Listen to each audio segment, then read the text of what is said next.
மனுஷனா பிறந்து வளர்ந்து பல விஷயங்களை அனுபவபூர்வமா கத்துக்கிட்டு பல தோல்விகளை தழுவி பல வெற்றிகளை பார்த்து கடைசியில ஏன் இந்த வாழ்க்கை வாழ்றோன்னே புரியாம போய் சேர்ந்த மனிதர்கள் எவ்வளவோ.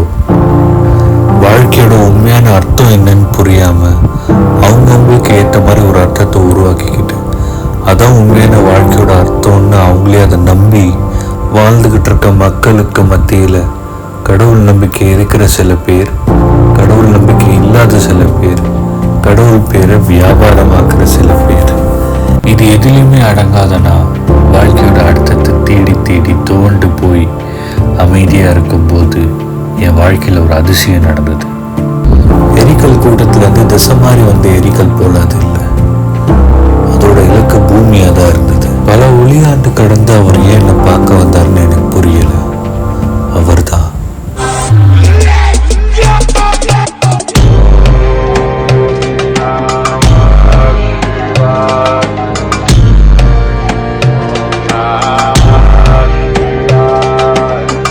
ஆனால் ஒரு விஷயத்த மட்டும் தெளிவாக புரிஞ்சுக்கிட்டேன்.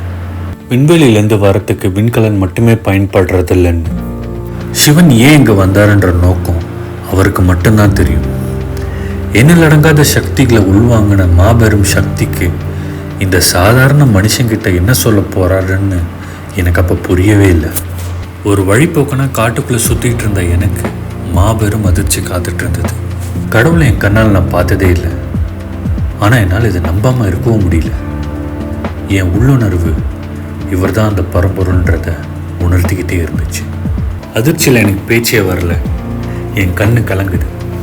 ஆனாலும் ஒரு ஒரு அடியாக அவர் நோக்கி என் பாதை எடுத்து வச்சுக்கிட்டே இருந்தேன். திடீர்னு என் பேரை அவர் உச்சரிச்சார். மகாலிங்கம், ஏன் இவ்வளவு தாமதம்? உனக்காக இங்கு நான் வெகு நேரம் காத்திருந்தேன். கடவுளை, உண்மையிலே இது நீங்கள் தானா? என்னால் அதை நம்பவே முடியல. ஆம், நான் தான். உன்னை காண வெகு தூரம் பிரயாணித்து இங்கு வந்துள்ளேன். கடவுளை, என்ன தேடி வந்திருக்கீங்களா? எனக்கு புரியவே இல்லை. என்னால் அதை நம்பவே முடியல. நான் முன்னாடி இருந்து பேசிகிட்டு இருக்குன்றதே என்னால் நம்ப முடியல. இதெல்லாம் கனவா நிஜமானு கூட எனக்கு தெரியல. நான் எதுக்குமே தகுதி இல்லாதவன் நினச்சேன்.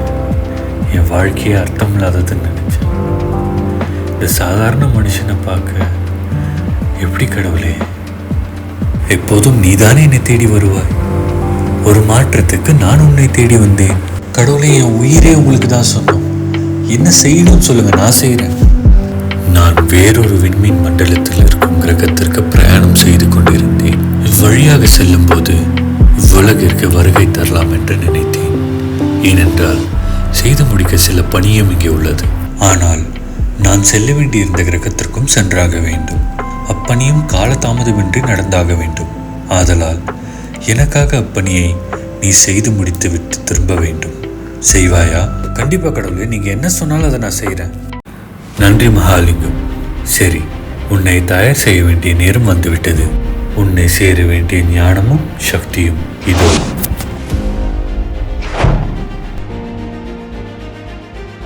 உனக்கான விண்கலம் தயார் நிலையில் உள்ளது. நீ பயணிக்கும் போது உனக்கு இப்பணியின் அனைத்து விஷயங்களும் புரியும். அவ்வாறே அதை செய்து முடிக்கவும் வேண்டும். சரி, நீ புறப்படும் நேரம் வந்துவிட்டது. நமக்கு நேரமும் குறைவாக உள்ளது.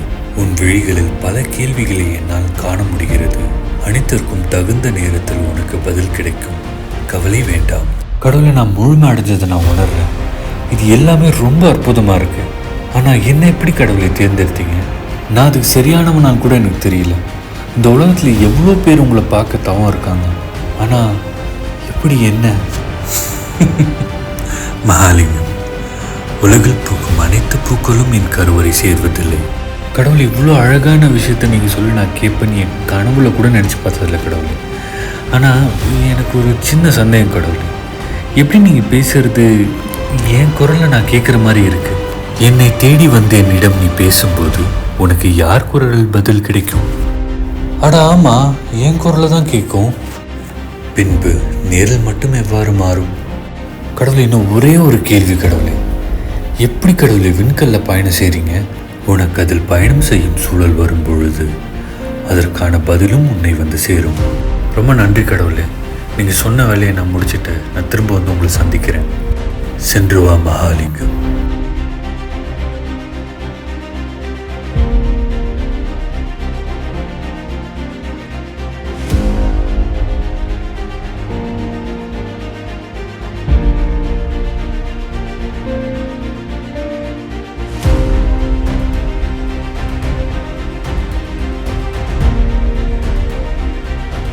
சிவன் சொன்ன எல்லா விஷயங்களுமே புதிராக இருந்தாலும் அதுக்கு பின்னாடி 1000 அர்த்தம் இருக்குது.